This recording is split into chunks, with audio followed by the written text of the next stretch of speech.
Stalin versus Trotsky. Whoever wins, we lose. This is a battle for control of global revolution, for control of the Soviet Union. The winner becomes one of the most influential figures in modern history. The loser, well, winds up dead. His line wiped out.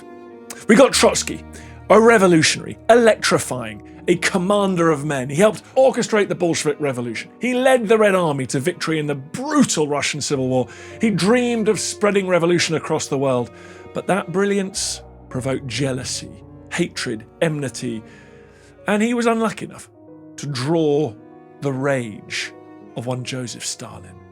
He ended up exiled, hunted across continents. Trotsky's life became a deadly game of sex, betrayal, and survival. From the streets of Petrograd to the sun-soaked shores of Mexico, this story is one of ambition, ideology, farce, honey traps, and relentless danger. In this episode, we're going to follow every twist of that extraordinary journey, from the revolutions of the early 20th century to the shocking events of his assassination itself. Spoiler alert, sorry. For all this, I'm joined by Josh Ireland. He's just written a fantastic book, The Death of Trotsky, the true story of the plot to kill Stalin's greatest enemy. Josh, thanks for coming on. This is a crazy story. I'm delighted to be here. I think it's one of the most amazing stories of the 20th century because it's one of those stories where everyone knows a few details about it. You know that Trotsky dies in Mexico. You know it's an ice axe, but you don't know why he's in Mexico. You don't know who's wielding the ice axe. We all know who killed Julius Caesar, or we all know who killed JFK. But the thing I was fascinated by was, how did Trotsky get to Mexico, and who's the man wielding the axe that day in August 1940? Well, you're going to tell us right now. Let's get into it. Brilliant.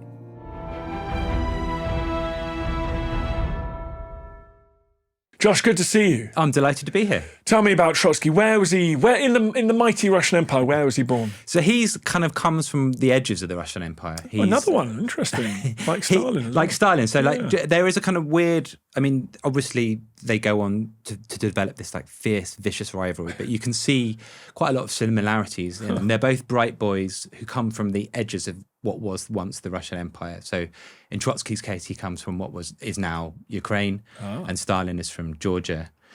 And both of them come from quite humble provincial families, both of them from illiterate families. So really? Trotsky's father was a farmer, and Stalin's was a sort of alcoholic bootmaker. Okay. So there isn't any sign that they will go on to become the sorts of people that will, sort of grab the 20th century by the scruff of the neck and sort of shake it.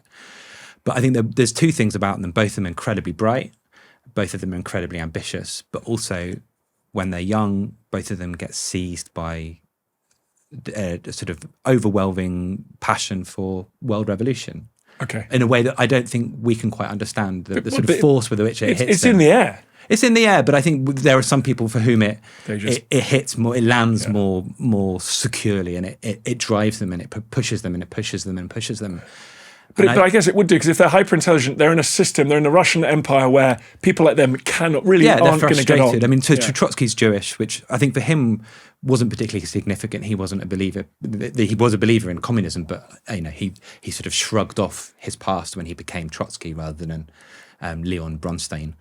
But it was also something that marked him in the eyes of almost everyone he met when he was younger. There were quotas when he was younger at school for how many Jewish kids could go to the local school, and it would also become a sort of anti-Semitic trope in the way that he was talked about later. So he's in the Russian Empire, but he's Ukrainian, he's Jewish, and he's poor. So of course he wants to rip the system up. Well, I think so, and I think also there is the thing that we can't understand from our perspective in a kind of liberal democracy is the excitement of it all and the power and the importance of it. It's so distant from our sort of fairly lukewarm relationship with politics. Even now, when we sort of talk about things being overheated and being tribal, it still doesn't even come close to the passion and the devotion they felt. I mean, lots of people have compared them to sort of early Christians, with that, because it's not just the passion, but it's also this belief that paradise is so close that all you need to do is push a little bit more to get paradise. But what marks them apart from Christians is that whereas the Christians believe in peace and generosity and forgiveness, the Bolsheviks were sort of addicted to ruthlessness and violence because that's what they felt was necessary to achieve the thing that they had dreamed of. And just one more push, and we're going to bring about the biggest change in human relations. I think that's the thing. It always, exactly. It's just one more push. Yeah. And where does the communism? Where does he start? Is it high school? Does he get to high school? Does he go to university? Where does it? Not. He's not one of these kids that goes to university and goes all liberal, is he? No, it's early on, and to begin with, I think he's just a sort of. The thing about Trotsky is he's so bright that he also is desperate for everyone to know how bright he is. So he's admirable in many ways, but also I imagine insufferable. But at some point, he meets a woman who is a communist, and to begin with, he's skeptical of what she's telling him, and then at some point, it just flips. And that is his, a Damascene moment. And he marries this woman, but more than that, he marries this faith. And so it's a heady combination. You're in love. You're in love. You're together. You're newly married. And also just the excitement of the thought of being a revolutionary. Yeah. I mean, that's the other thing that Trotsky realizes is when he's in his early 20s is not just that he's fired by this passion, but also that he has an incredible gift for speaking. That he can stand up in front of thousands of people and sway them. He can persuade people. He can rise them to pitches of fury. And all of this comes to a head in 1905 when Russia experiences the first of its revolutions in the 20th century. And suddenly Trotsky, this sort of tiny figure from the provinces, like this dandy who's never worked a day in his life, he doesn't know what it's like to work. It's so like Conrad. I'm thinking Joseph Conrad's Secret Agent. It's so it's glamorous, but sordid and to do with. Anyways, it's fascinating. Okay, go on. Yeah, there is something very Conradian about all of these people because the sort of the world that Conrad builds in the Secret Agent of sort of slightly shabby rooms and plotting and the sort of like the smell of sulfur and the sort of sordidness, but also that lives alongside idealism and excitement. Yeah, there's a sort of sordidness, but a bit of a romance to it, but of excitement. Sort of damp rooms. Exactly. Yeah. And so he suddenly becomes a central figure in this revolution. The first sort of sign that the rule of the Tsars, which has lasted just over 500 years, the Romanov family have ruled Russia. There have been one or two attempts to sort of unseat them, but it never particularly serious. And then this is the first rumble of something. And in one sense, the revolution is a failure because the Romanovs, at the end of it, the Romanovs are still in power. They give some sort of limited concessions, and people like Trotsky and other revolutionaries are sent into exile in Siberia, the classic Russian story. Yeah. But I'm sorry, he was a leader. Had he got himself to St. Petersburg? Was he addressing crowds now in the centre of the empire? Was that? Yeah, right in the centre. He's suddenly in the centre of empire. He's suddenly there on a stage, just talking, and he's a really striking figure. People sort of always remarked on his dandishness. He would wear beautiful white linen suits. He had this sort of sweep of hair, black hair that sort of swept back from his head. These tiny little pince nez, and then these glittering eyes that were sort of hypnotic, apparently. And this is a revolution of social media, of radio. It's spoken word. So it's commanding the street with your voice. Yeah, exactly. Yeah. And I think this is the root of his power. But later, I think his understanding of how you build power and hold on to power is formed in this time. But it will also later prove to be quite an outmoded way of seizing and holding on to power. So he's Siberia. Okay. And then he decides, along with his wife, that he should escape Siberia.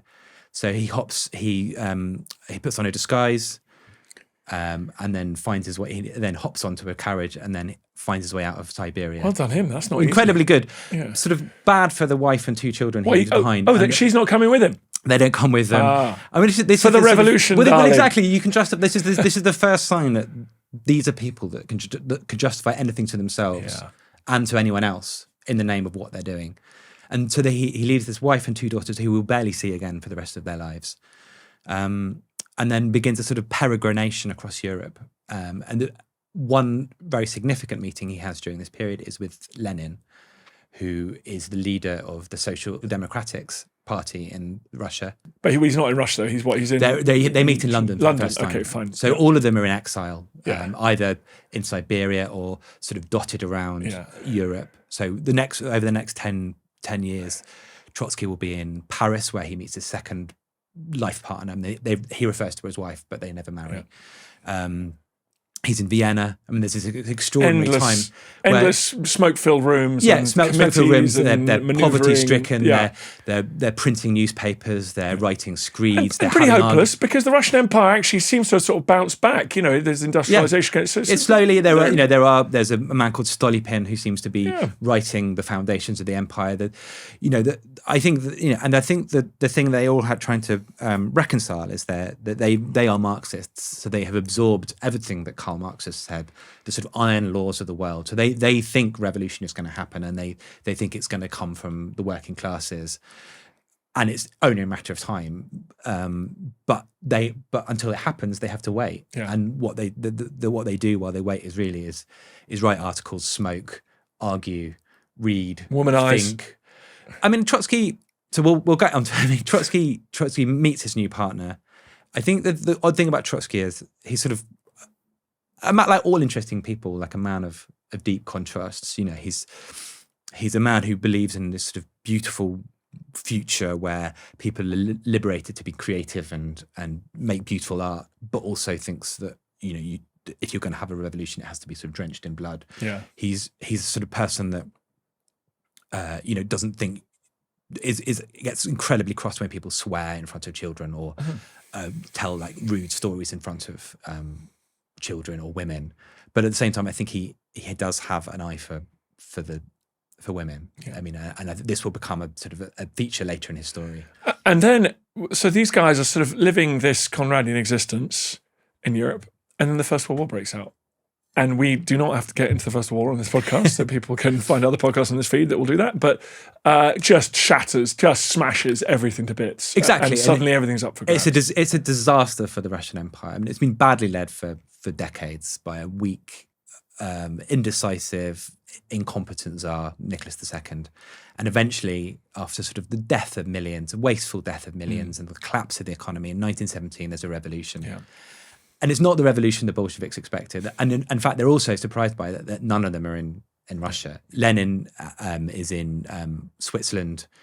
Trotsky is in the United States. And so all of them are desperate to get there. So Lenin is famously taken in the train. Yeah, the German Empire, one of the most extraordinary own goals in history. The German Empire put Lenin on a sealed train. Yeah. I think he does actually stop to go to the loo. But anyway, and they whiz him through the German Empire and inject him like a virus. I mean, it's so virus-like. It's kind of like, this is a basilisk we're going to drop into the empire. Just push it into the Russian Empire. And he arrives and gives a barnstorming speech in St. Petersburg, and they're off. Well, they kind of are and they aren't, because then quite quickly Lenin has to go to Finland to avoid arrest. Yeah. So there's this brief window of a liberal, free, sort of near democracy in Russia, and it looks like maybe Russia is going to have a sort of different future. That maybe it's going to resemble its neighbours, like not neighbours. It's continental neighbours. Yeah. But what happens is that Trotsky arrives, and so does Stalin, and the Bolsheviks. So Trotsky has been on the edge of this movement for quite a long time. Sort of about 10 years previously, there's this vicious dispute over the kind of detail which now seems like impossibly remote and tiny. But it was about what the ideal revolutionary strategy should be, whether it should be a sort of small cadre of elite revolutionaries or a sort of wider, the whole attempt to engage the population. Yeah. So anyway, Lenin and his followers within the party became a group called the Bolsheviks, and they supported this idea of a tiny elite. Trotsky wasn't entirely in one party or the next, but he was broadly aligned with the Mensheviks, who were the sort of smaller group. But eventually, the excitement, the possibility, this thing that that fate has handed them, they're all able to even at least temporarily to put aside these differences, because this is the moment. This is the thing they've been waiting for, and it's not the revolution they expected, but it's a revolution. They'll take it. It's like there's been a sort of chasm, and then they can suddenly see into a different future.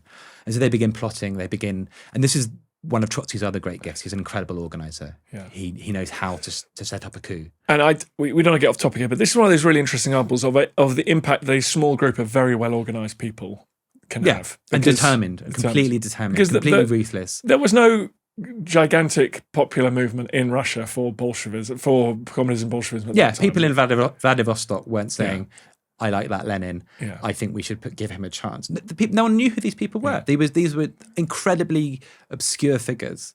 They were. I mean, it would be as if we woke up tomorrow and a Marxist sect had sort of had stormed into Downing Street and said we're now in charge. And it's now, knowing what we know, it's difficult to sort of applaud it because what follows is the death of millions. But it's an incredible feat of audacity. Astonishingly effective. It's the confidence, but it's because they know this is their one chance. Yeah. This is the one moment they will get when there is chaos, when nobody is sure what to do next, when everybody in the country is unhappy, where if you are just confident enough, if you're bold enough, it's all up for grabs. It's all up for grabs. So this is what they do.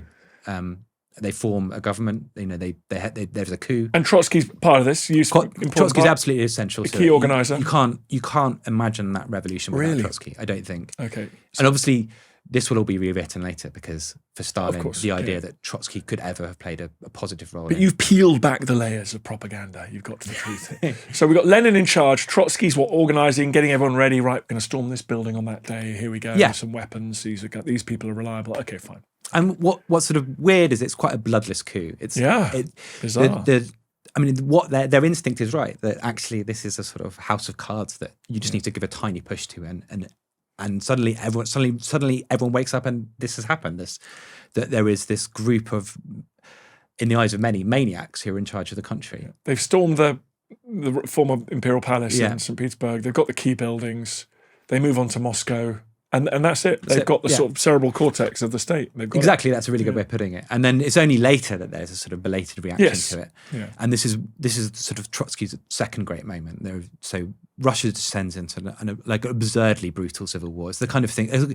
It's a kind of real prefiguring of the sort of bloodiness and the viciousness and the brutality that will follow later in the 20th century. Yeah. It's the kind of war where people are being prisoners are being skinned alive, where people are being boiled to death, where there are massacres, and it's terrible and it's vicious. And for a while, it looks as if the counter-revolutionary forces, who are known as the White Armies, are going to seize power again. That the Bolsheviks are going to fall, and this is where Trotsky is appointed leader of the Red Army. And he's got no military experience. There's no military background. I mean, it's like putting a podcaster in charge of. Well, hang on, of an army. On, lads. No, wait a sec. It's like this guy's available. An incredibly good speaker, a talented person. Oh, hang on. Charismatic. Ooh. But I don't. Very good at maths, though. that's fair. But wouldn't know how to load a rifle. I'm pretty sure. But takes to it with aplomb. He embraces the look, which is you wear cool long leather suits. You have this huge armored train which kind of careers around the country, and you descend upon particular areas, and you give out revolvers to people who've fought well. You shoot the people who've taken a single step backwards, and it's a kind of combination of this bravado and sheer force of will, which helps the Bolsheviks evenly, and it takes years. I think it's not until the early 20s that this war is finally won. That finally they feel as if they have a handle on this huge country. Because the problem they had is that Marxist theory says that there are sort of various stages and of a state's development, and it's only when the working class could have achieved what they sort of describe as political consciousness that a revolution would take place. But Russia is this enormous country that's almost entirely populated by peasant farmers. They're not the working classes that of Manchester. Exactly. There is no proletariat really upon whose loyalty they can rely. So they kind of have to impose their will on this massive country. It's sort of conquer the Russian Empire. Yeah, exactly. Yeah, that's really exactly. And so Trotsky's riding high. They've won the war. Lenin's in charge. He's close. He's maintained relations with Lenin. Yeah, they're always there's always a sort of certain distance between the two. Trotsky will later try and present a picture of how close and intimate they were. But they had spent most of the previous decade exchanging vicious letters and throwing insults at each other. Right. And they're both strong-willed, egotistical, ambitious figures who have very strong ideas about how the world should be organized. But Lenin has the good judgment to give him the top job. Lenin is, amidst a sort of cast of incredibly ruthless people, Lenin is very good at understanding what a situation needs Okay. and who is best equipped to deal with that situation. But Lenin is also ailing. He's been sick. He's had strokes. There's been a failed assassination attempt, which has left him incredibly weak. So what Trotsky and all the Bolsheviks know is that Lenin's time on this planet is numbered. That at some point there's going to be a succession struggle, and this is where the rivalry that has already exists between Trotsky and Stalin begins to become sharpened and fiercer, because they know that both of them are prime candidates to. Well, Trotsky certainly sees himself as a prime candidate, and most of the world would agree with him. Assumed that he was the heir apparent. So what Trotsky will do later is he will present a vision of Stalin as what he describes him as a grey blur, as a kind of mediocrity, a bureaucratic mediocrity who somehow accidentally became powerful, who sort of stumbled into the top job in the Soviet Union, which is half true in so much as Stalin wasn't as charismatic as... A little bit Vladimir Putin-y, weirdly, sort of... Yeah, I mean, there are similarities. There is, I mean, both have a kind of a weird obsessive interest in Russian history and a kind of... So I think there is this very different... Stalin and Trotsky have very different personalities. They have a kind of physical loathing for each other, because whereas Trotsky's a kind of cosmopolitan who's lived in Vienna, who knows about psychoanalysis, who writes literary criticism, who has interests in science and things like that. Stalin is a big reader, and is by most definition an intellectual, but he doesn't speak much. He's this sort of strange, short figure with a limp and pockmarked cheeks. Trotsky would sort of denigrate him as a coarse provincial. Okay. He doesn't talk when he doesn't need to talk, but he's always planning, he's always thinking. And this is kind of where their understanding of what power is in the 20th century is significant, because for Trotsky, it's being able to deliver a sort of sparkling speech, yes, interesting, inspire people, and then that's how you get people to follow you.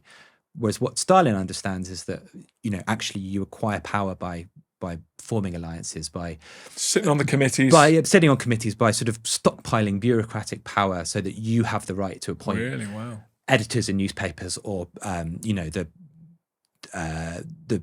minor functionaries in some city far outside Moscow. Like that's where real power lies. Interesting.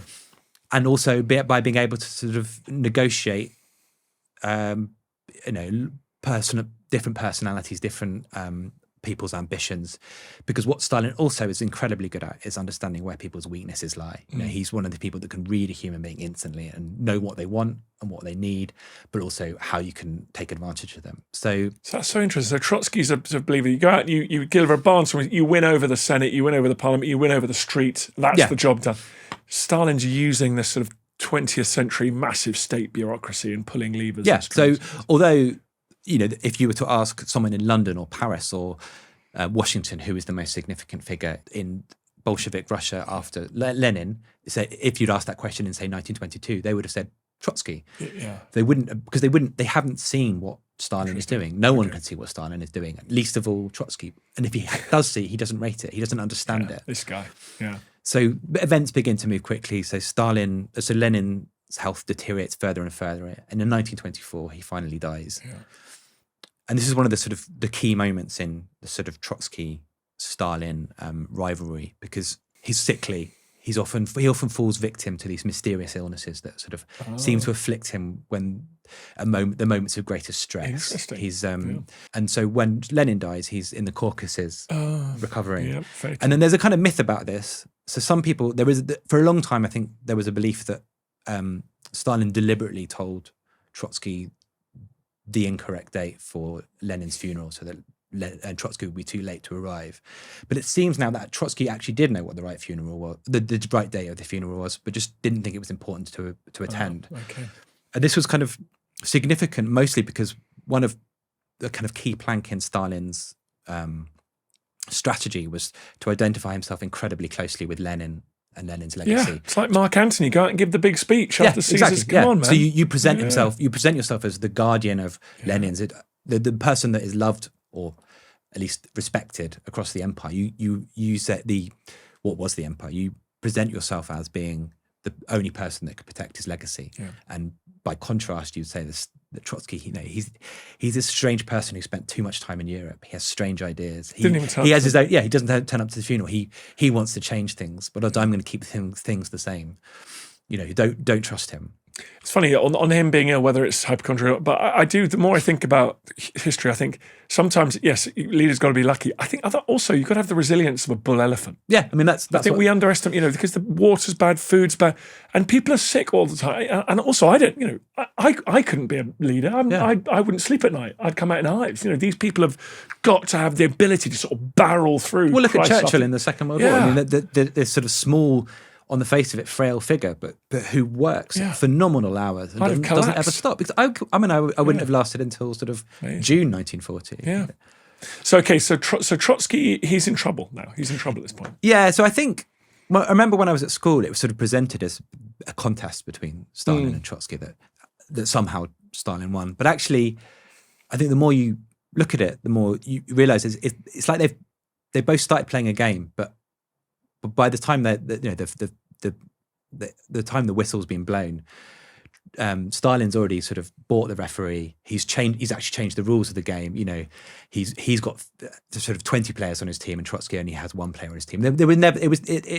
It wasn't a contest. He was so comprehensively, so quickly, so ruthlessly out. So it wasn't even. It wasn't a. Yeah. There was no. Yeah, it was, and I think he was bewildered by the speed with which that happened. How funny! He hasn't done all the hard work. He hasn't built a power base. He just delivers the barnstorming speeches. There's this weird thing about Trotsky, completely indifferent to other human beings. That there's one of his closest friends writes a memoir later on where he says, I realised that after sort of 2 decades of friendship, he'd never asked me a single question about myself. He had no interest in me. He barely knew what my name was. Whereas Stalin, although we later kind of learned that he's one of the sort of great monsters of history, was this sort of paradoxical thing of someone who understood how to, he remembered people's birthdays. He bought presents for minor functions. He charmed the pants off the British and Americans. Yeah, he's incredibly clever at that sort of thing. And obviously he will then turn against them. But when he needs people, he knows what he needs to do to give them. He knows what they want. He knows that this person will want a promotion. This one person wants a nice flat in near the Kremlin. That's what he's very good at, that sort of stuff. Right, and Trotsky's nowhere. That's so fascinating. And when does Trotsky find out that he's been totally outmaneuvered? So he has a job title. Is he's still in charge of the army, or no? He resigns from that. Okay. And I think this is the thing. Lenin even offered him the chance to be his nominal second in command in the party, and he didn't take it. So he takes a sort of a succession of slightly less important jobs, and then becomes a sort of a kind of minister without portfolio in the so Stalin keeps him around for a bit. Yeah. Well, I think the thing about Trotsky and Stalin is Trotsky's a really good analog for how confident Stalin feels at any given moment. So at the beginning, because Trotsky is the much more famous figure, the person whose photo is still, in party offices in, far, like near South Korea, or that he can't move against him publicly. He can start to chip away at his reputation, which he does relentlessly. They start pumping up propaganda against him. Pravda will starts writing vicious editorials about him, but he can't actually move against him. He can't do the thing that he will do to people later on, so without a second thought. So he's very, very cautious about what he does. But it culminates in 1928 when Trotsky is sent into internal exile in Kazakhstan. So he really does move against him at that point, and that's pretty decisive. Whether Trotsky understands it or not, there's no way back after that. Okay. And it's not like Trotsky has supporters. Like he has a small group. He has a small group of supporters, but most of them either very quickly understand the drift of things, that there is absolutely no value in continuing to argue for Trotsky and to keep believing in him. And also, you get nothing back. He never says thank you. He never writes to you to say, well done. And he can't give you... And he can't give you anything. If you're interested in joining the Politburo or rising up in the party, he's not your person. Okay, so he's in Siberia. He's in Kazakhstan. For a year, and then... And that's the big, that suddenly he realizes that He gets fewer and fewer letters, and the people who are still writing to him are writing to him from places like Siberia, or from the Gulag, as it will become. And then in 1929, he is shipped out of Russia. He goes first to Istanbul, a small island called Principe off Istanbul. Allegedly, for what purpose? Is he just sort of... Well, this is exile. This is it. Okay, Stalin's sort of growing in confidence, but still doesn't quite feel as if he can assassinate him. Although I think what people say is that the second that the train leaves for Istanbul, Stalin begins to regret that he's let Trotsky escape. I'll bet. Because he's done two things. He's let Trotsky escape, but Trotsky's also taken his archive with him. Yeah, interesting. At the back of his mind, Stalin is absolutely terrified that somewhere in that archive will be some nugget of information which might bring him down. Okay. So this is the sort of beginning of his obsession with both killing Trotsky and also destroying his archive, because he, as I said earlier, I think Trotsky is a good way of understanding how confident or not Stalin feels at any given moment in power.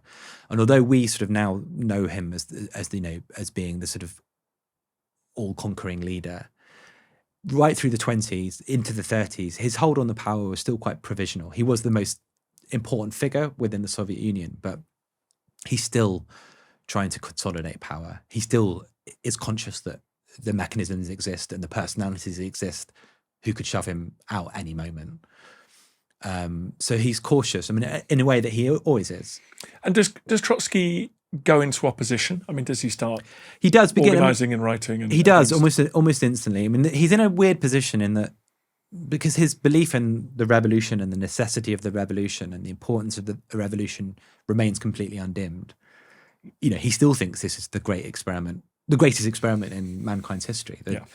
So he has to sort of toe this awkward line where he has to be he wants to be supportive of the Russian Revolution, which is still under attack from most of the West, at least rhetorically. It's still seen as this sort of one of the great threats in Europe.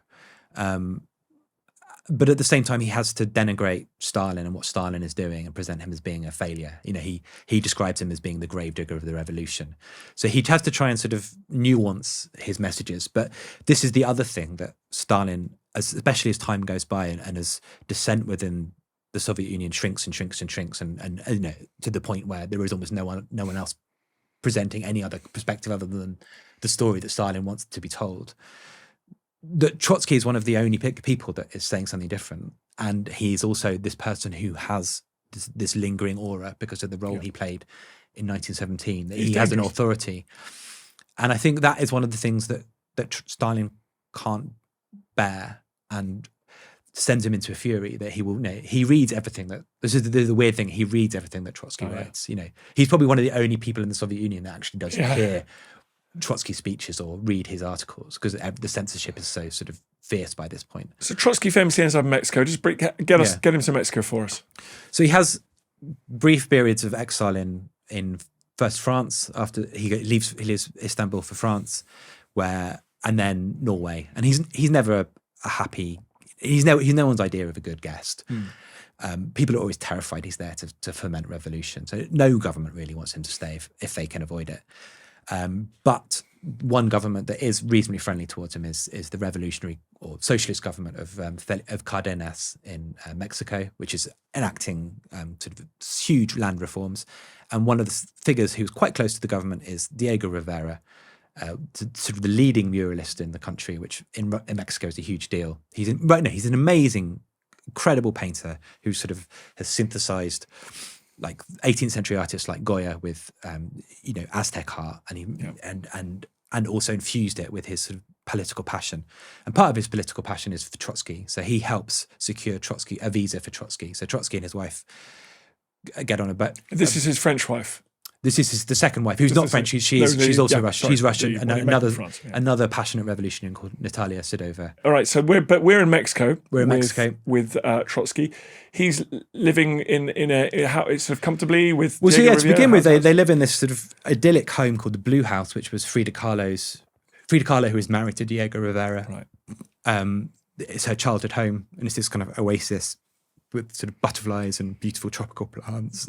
And to begin with, the sort of trauma and terror of what's happening in Russia, which by this point the terror is in full swing. Late 30s. Late 30s. So Stalin is relentlessly, mercilessly just eliminating every single one of his enemies, and also anyone who else. isn't even close to being an enemy, and specifically the people he is eliminating are Trotskyists. So if anyone has ever sort of shared a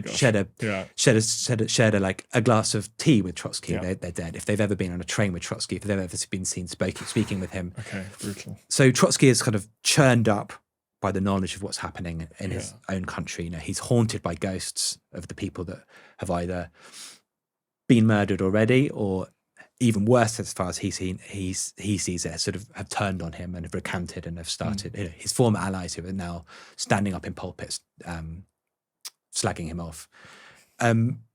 So they're kind of, on the one hand, they feel very distant from that. And it's this weird time where Trotsky begins an affair with Frida Kahlo. So this is, Trotsky, the upright family man, also a man who likes sort of touching people's knees under the table. Yeah. And Frida Kahlo, one of the most seductive, fascinating figures of the 20th century, who seems to have initiated the affair as a way of taking revenge on her own husband, Diego Rivera, who had been sleeping with her sister. Crikey. So it's a very sort of febrile atmosphere. Yeah, say that again. And the affair lasts for a while. They're sort of it's kind of high fast, really. That they're exchanging notes. They're talking in English, so no one else can understand what they're saying. And then it doesn't last because it can't last. No. They leave the Blue House for another home, probably because I imagine it was quite tense, but also because Rivera began as quite a sort of fulsome ally of Trotsky, but he's you can't rely on muralists if you're trying to build a revolution. Two reasonably unreliable people, I imagine. They don't. Well, no, there's the thing. Like Trotsky is incredibly right. He's punctilious. He's famously the only person that ever turned up on time in the Soviet Union. He allegedly once shot a driver for being late. Oh. Don't think that's true, but I think it gives a good sense of who he was and his personality. He likes order. He needs order, and people like Rivera exist in chaos. Right. So okay. And so they fall out. And Trotsky moves to the house he will die in. And its chief attraction is it has it's a kind of compound, like the kind of thing you might see in like Afghanistan or something, So there's high walls around it. So he's worried about being assassinated. I think he knows from the moment he leaves Russia that at some point they're going to catch up. And Stalin has spent the last 10 years trying to organize his assassination. So part of the frustration that drives the terror is Stalin's rage that the thing he wants to be done hasn't been done. It's a kind of medieval king's irrational, why hasn't this? Why are we not following my orders? Why are you not doing this? And because he's paranoid, he assumes that it's not incompetence, that it's a plot. Goodness so one leader after another of the secret services is assassinated. It's like being a Defence Against Dark Arts teacher at Hogwarts. Yeah, exactly. Yeah, they fall. They all fall because they're not working hard enough to kill Trotsky. Yeah. So there are various attempts in Europe to bump him off. Okay. None of them come really that close. But what they have done is they've penetrated the Trotskyist. What remains of the Trotskyist organization is riddled with spies. There's the person who in Paris is Trotsky's son's best friend, who's also feeding everything. Yeah. Every letter that Trotsky sends is read by the NKVD. Every letter he receives, they know where they're going, what they're doing. There's nothing. They can't really move without being watched or being monitored. So the net's getting tighter and tighter, and Trotsky knows he's going to be killed. And the people around him seem much more anxious about this than Trotsky does. That I think Trotsky, he's sort of torn between a sort of sense of fatalism, in which he thinks what's going to happen is going to happen. I'm one person. Stalin is this man who controls an empire, it is effectively an empire of millions of people. I can't outrun him forever. But I think what keeps Trotsky going is the thing we've talked about earlier, that passion, that desire for revolution. Because although he is in exile, although he has hardly any followers left, hardly any money, he can barely leave the house because they're so afraid that an assassin will be waiting for him. If he gets in a car, he has to bend down and hide behind the seats. Oh. He still believes that his time might come again. He has been a revolutionary in exile before, twice. Yeah. And he's come back both times. So I think there's part of him that believes that You never know. that stuff happens, And when the Second World War begins, this is what he thinks stuff is happening. But all this time, the sort of wheels are turning, and the terror is still sort of consuming thousands and thousands of Russian lives. But after cycling through sort of various different people who the NKVD want to head up the operation against Trotsky, they sort of finally find two very competent, slightly chilling figures.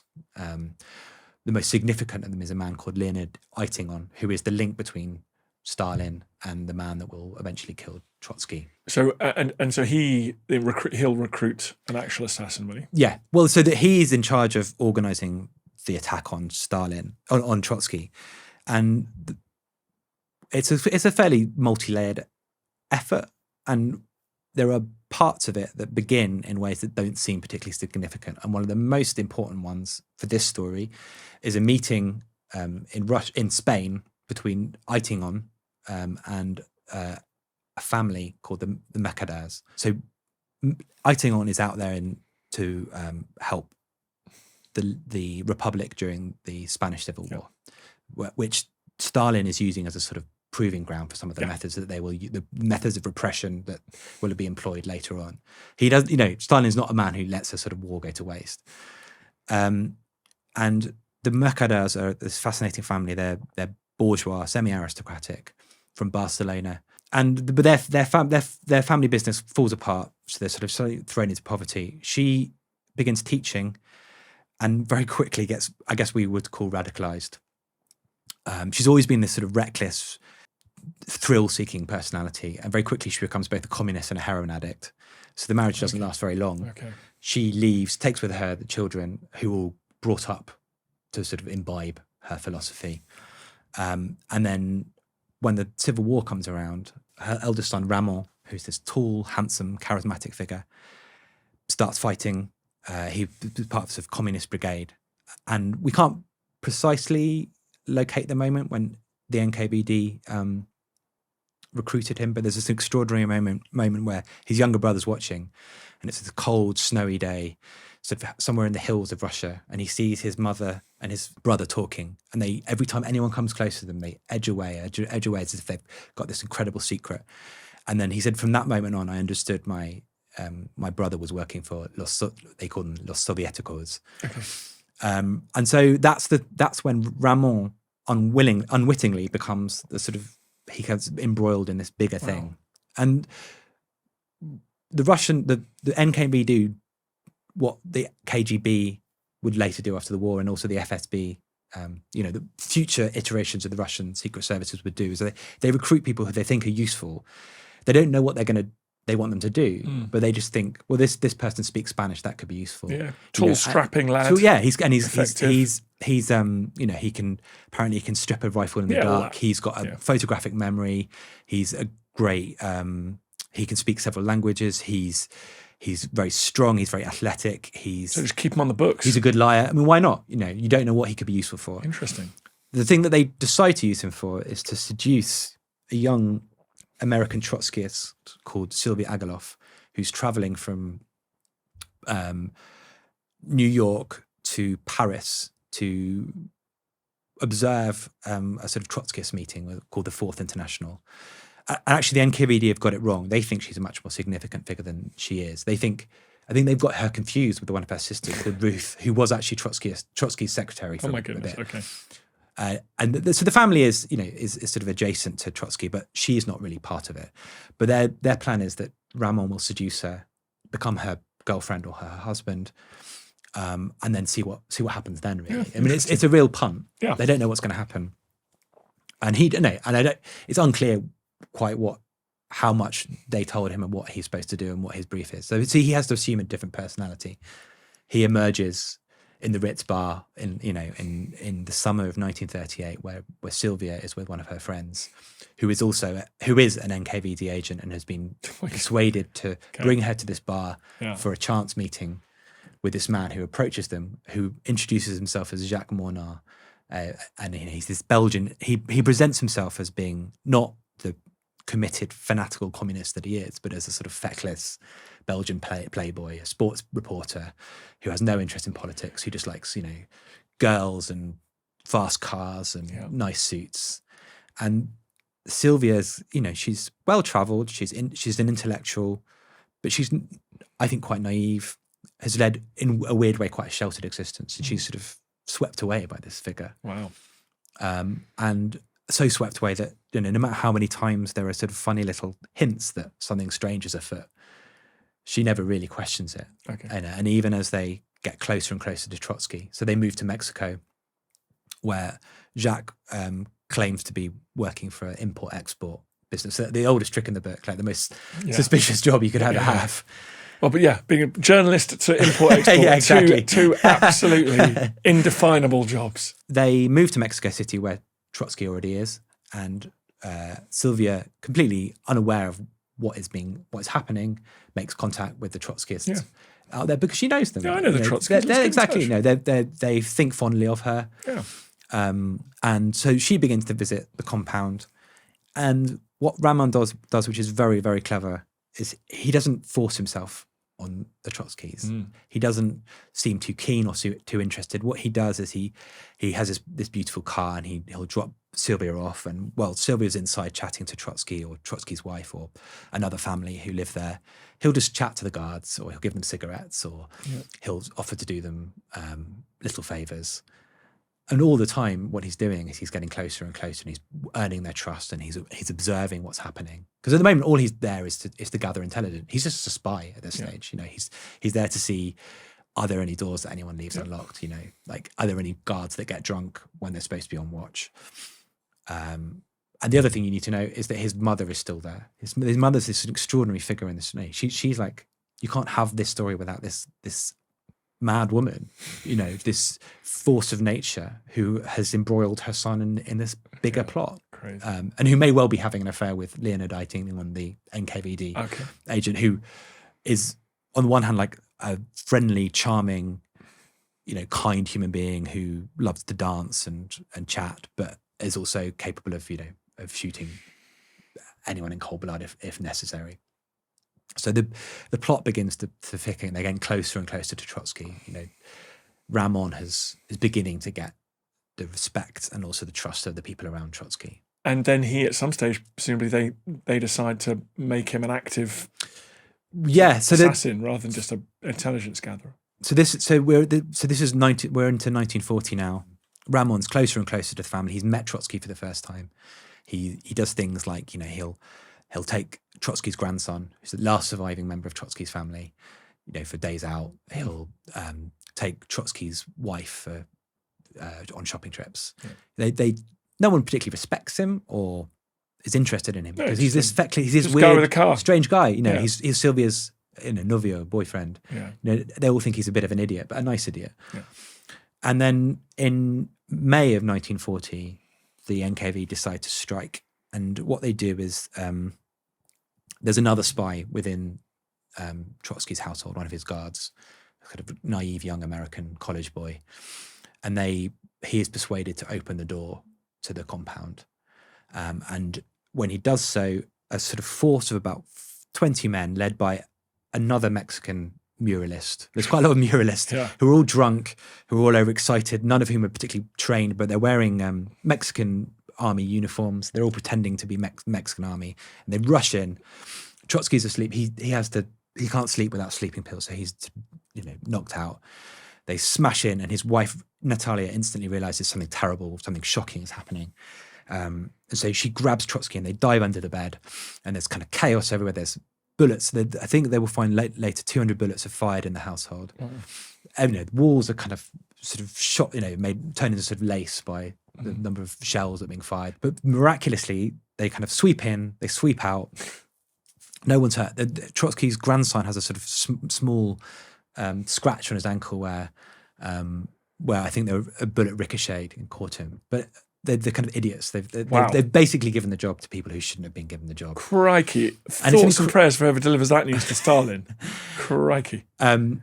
Stalin obviously incredibly upset. Yeah. And this is the other sort of strand that runs across the story. So the terror seems to be in Russia. It seems to be directed almost indiscriminately, except the people that it really goes for are the people in the secret services, the spies, the agents. You know, they're wiped out. I mean, there's so many wiped out across Europe that basically it ceases to function for a while. Yeah. But what that means is that anyone who has a job, anyone who's given a job, knows that the price of failure is death. Yeah. And they also know that they're trapped because Stalin's clever. He knows that if you give these people, who are the only people that are allowed to leave the Soviet Union, who have access to networks and money, that if they feel threatened, they might try and escape. So what he does is he issues a directive which says that if any of these agents defect or leave, their entire family will be liquidated. So he has this sort of bargaining power. They all live in this constant. This terror is just. It's just it's not trickling down. It's sort of coursing down from the top. Yeah. Everybody in the entire Soviet Union must have spent the 30s existing in a state of permanent terror, waiting for a knock on the door or the phone call. And the people charged with Trotsky's assassination are no different. They know that if they fail, they'll be poisoned, or they'll just have a sort of bullet in the back of the head, or one of those sort of terrible accidents that are such a sort of regular feature. Fall out a window. Fall out a window. So Eitingon turns to Ramon and says, so this is the second sort of, there are two significant meetings and there were two encounters in their life. You know, there's this first time when Ramon is first recruited, and there's the second time when he goes to him and says, I need you to do this thing. Yeah, I need you. You are the person that will have. So he's worried about him. Eitingon is now worried about him getting killed. I mean, they're all worried. I think they're all terrified. Okay. But Eitingon knows that the first person against the wall is going to be him. Okay, so I'm going to use my other asset. And there is a close friendship between the two men, which will persist for decades afterwards. Okay. So there is a genuine attachment, a genuine sentimental connection between them, which may or may not be to do with the fact that, you know, he's effectively his stepdad, or might not be. Sure, it's just complicated. And so they come up with a plan. And there are a couple of terrible plans. I think they initially think about bombing the compound. Okay. Then they try and think about poison, but then they realize that no one knows how to make poison. And there's always, like with all these things, there's always like a note of grand farce, of like they're only one step away from a kind of Ealing style comedy. And then the plan that they eventually settle on has sort of two attractive features as far as they're concerned. What the idea is that Ramon will find a way of getting himself alone in Trotsky's study, and then we'll kill him, not with a pistol, but with either a knife or the weapon that they decide to choose, which is an ice axe.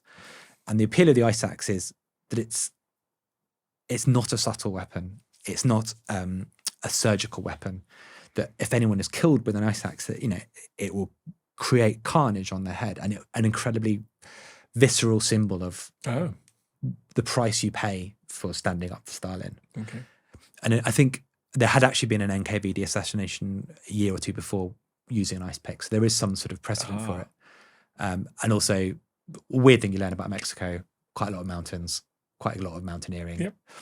So a lot of ice axes around. A lot of ice axes. Quite easy to get hold of an ice axe. Well, he seems to have had the ice axe for quite a long time, and then at some point they shorten it so that it can be easily hidden underneath his big coat.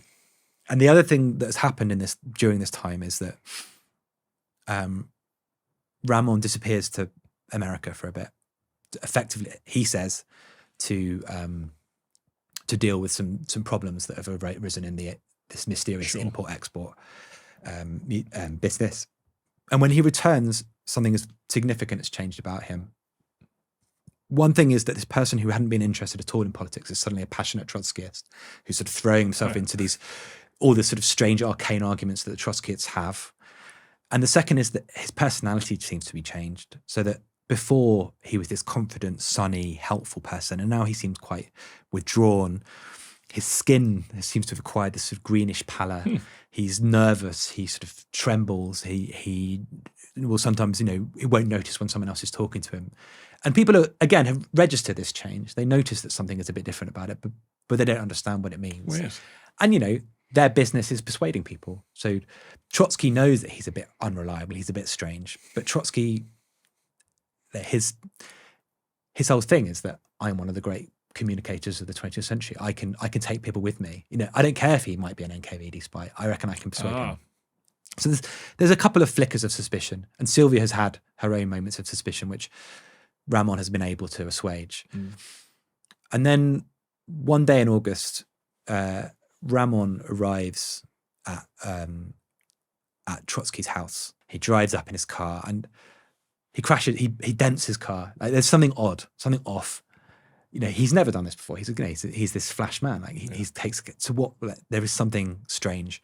But the guards on the gate that day, they welcome him in because by this point he's trusted. They all know him. The compound is like a fortress. There's electric gates, there's turrets. It's designed to keep people out. It's designed to keep an army out, but it's not designed to keep out someone who has so cleverly sort of worked his way right into the middle of it.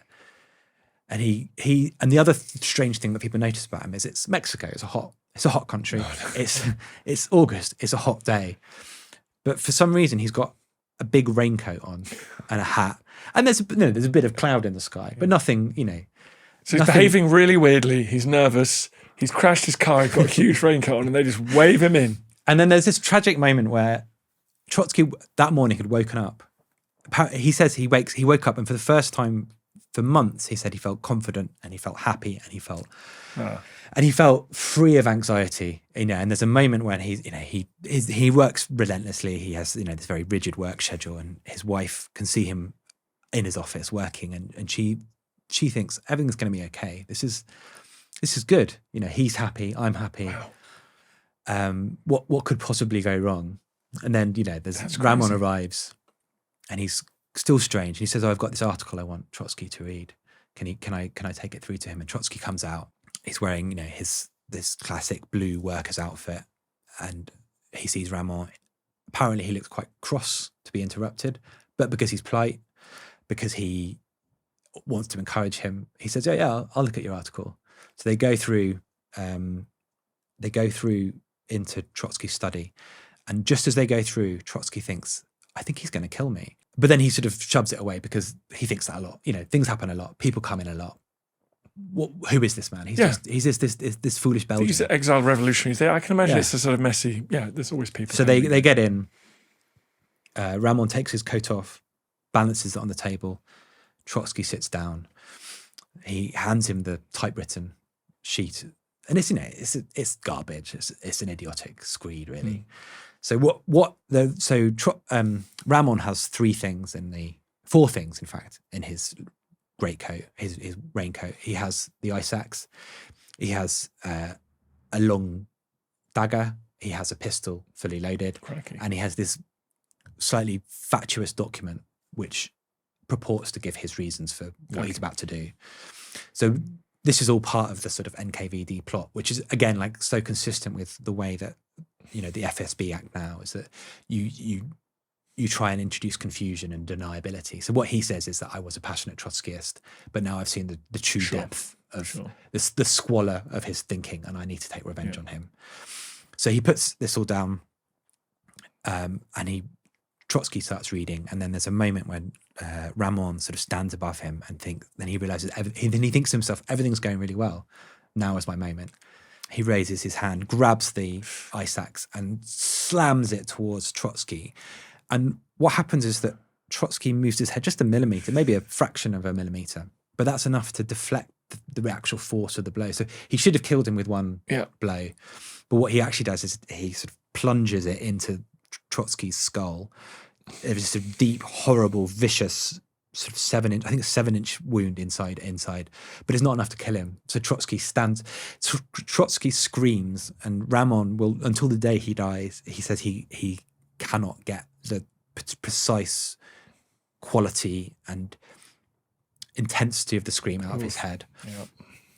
And then Trotsky stands up and starts grabbing everything he can from his desk and tossing it at Ramon, and he's bleeding. His glasses are shattered. He has blood all over him. But both of them are covered in blood by this point.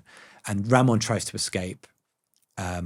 Trotsky follows him, and then Ramon doesn't get very far when Trotsky's guards, who suddenly realize they hear the scream too. They realize something terrible has happened. They realize that they failed to do the thing that they're there for. So they rush down start to sort of try and effectively beat Ramon to death. And as they're doing so, Trotsky, who sort of collapsed in a heap, being sort of nursed by Natalia, says, leave him. We need to find out who sent him. Yeah. And Ramon, who has remained reasonably cool, has this weird flash where he sort of lets on something different.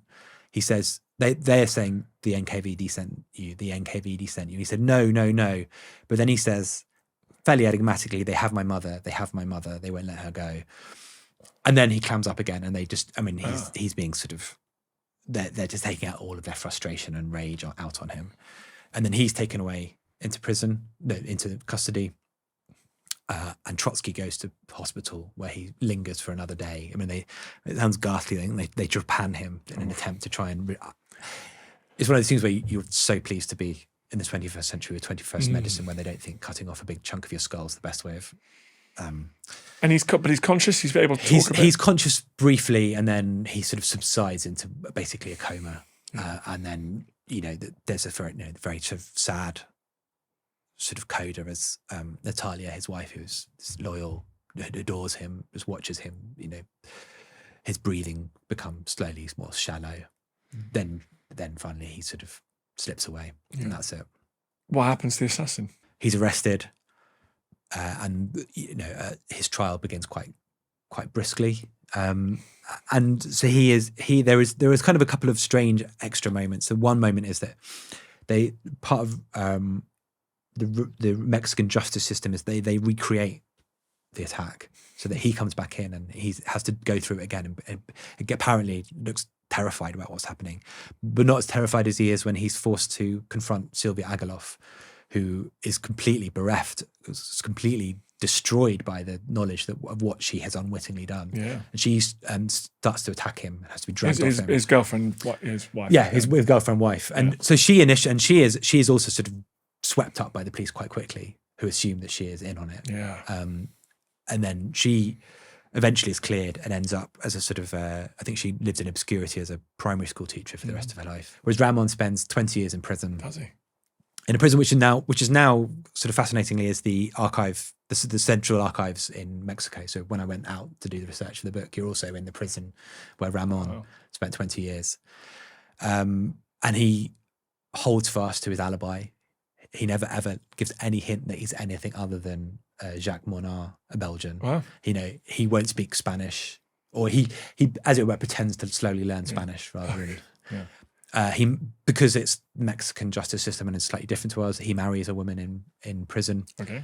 And the other element is, although the NKVD and later the KGB officially keep their distance, they make sure he lives comfortably. There's okay. He has the best lawyers you can get in Mexico. He has a good cell. And after that, he comes to the Soviet Union again, the first time he's ever been. Okay. So this is a weird thing in that, he's given his life for this country. He's given 20 years of his life. He's killed a person, but he's never been there. Yeah. He's not even a member of the NKVD officially until he arrives there. Like so many fellow travelers, like when he actually encounters what, the Soviet Union is actually like, the sort of grim, boring, repressive reality of, so I think he arrives when it's the beginning of the Brezhnev regime, when it's beginning to decay, but it's still malicious. It's still, everyone is, there's still very, very fierce limits on what you can and can't say, where you can and can't go. But, there's the optimism and the excitement and the passion that sort of animated the early years of the Soviet Union has disappeared, is ossified. And he wants to leave after a while. And he gets to Cuba, and there he dies of an astonishingly painful bone cancer, which a lot of people think was actually brought on by a poisoned watch that the NKVD gave him. So, they get everyone in the end. And he's buried as a hero. But, it's a very sort of Russian end to a Spanish story. Whew. You join up to fight for the, you fight for the Republic in the Spanish Civil War, and you end up like that. Jeepers creepers. Well, what a story. Thank you so much. Oh, no, really enjoyed being on. Thank you. And the book is out now? Out now, right now, yeah. What's it called? It's called The Death of Trotsky. Go and get it, folks. Thank you very much. Brilliant. Thanks very much for watching, folks. Don't forget to like and subscribe. And while you're here, why not check out some of these videos that are appearing around me? We're covering the whole of human history. We're not messing about. See you next time.